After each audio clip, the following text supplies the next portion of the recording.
દિવાળી પર વતન જતા લોકો માટે સારા સમાચાર સામે આવ્યા છે। દિવાળીના તહેવારને લઈ નવી બસોની ભેટ। ગાંધીનગરમાં 201 નવી બસોનું લોકાર્પણ કરવામાં આવ્યું છે। દિવાળીમાં 4000 બસો એક્સ્ટ્રા બસોનું સંચાલન કરવામાં આવશે। સુરતથી 1600 એક્સ્ટ્રા બસોનું સંચાલન કરાશે તો છેલ્લા એક માસમાં 500 થી વધુ નવી બસો મૂકવામાં આવી। સીએમના માર્ગદર્શન હેઠળ માર્ગ વાહન વ્યવહાર વિભાગ દ્વારા નવી બસો મૂકવામાં આવી છે। એટલું જ નહીં, એડવાન્સ બુકિંગ ફૂલ થઈ જશે તો હજુ અન્ય એક્સ્ટ્રા બસોની વ્યવસ્થા પણ કરવામાં આવશે।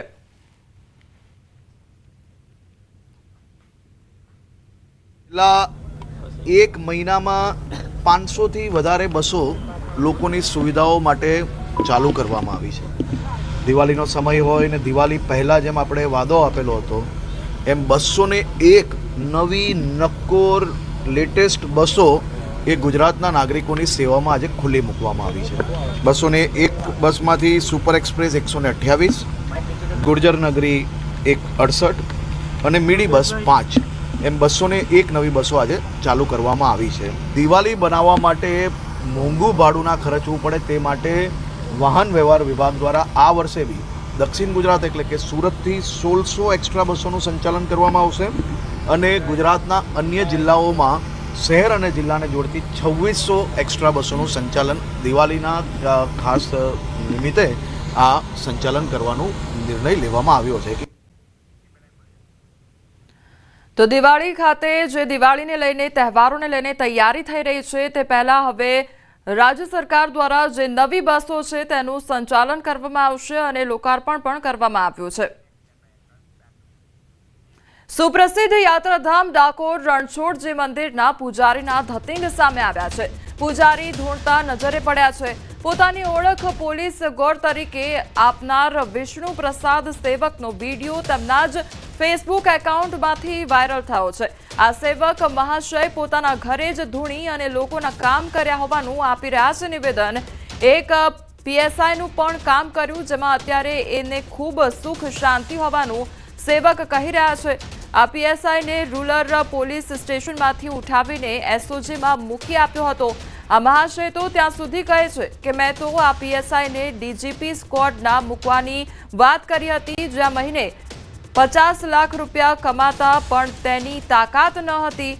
રણછોડજી મંદિરના સેવક આ રીતે ઘરે ધૂણતા હોય અને આ પ્રકારની વાતો કરતા હોય તેવો વિડીયો વાયરલ થતા લોકોમાં અચરજ છે। ડાકોર મંદિરમાં હંમેશા પોલીસ અને વહીવટીતંત્રના ઉચ્ચ અધિકારીઓની સેવા પૂજા કરાવે છે આ પૂજારી। તો ન્યૂઝ 18 ગુજરાતી આ વિડીયોની પુષ્ટિ કરતું નથી। વાયરલ વિડીયો મુદ્દે સેવક વિષ્ણુ પ્રસાદનું નિવેદન સામે આવ્યું છે। 12 થી 15 વર્ષ જૂનો આ વિડીયો છે। વર્ષમાં એકવાર ભૈરવ જયંતીએ હાજરી આપું છું। હું કોઈ ભૂવાનું કામ કરતો નથી। હું રણછોડજી મંદિરમાં પૂજારી છું। આ બધું કાર્ય કરતો નથી। કોઈને મન દુઃખ હશે એટલે જૂનો વિડીયો વાયરલ કર્યો। હું પોલીસની બદલી નથી કરાવતો। 15 વર્ષ જૂની વાત છે, મને યાદ નથી તેવું કહેવામાં આવ્યું। તો ન્યૂઝ 18 ગુજરાતી પર વિષ્ણુ પ્રસાદે માફી માંગી છે। આ ખોટું છે, હું માફી માંગુ છું। કોઈએ લોકોને ગેરમાર્ગે ન દોરવા જોઈએ તેવું કહ્યું છે।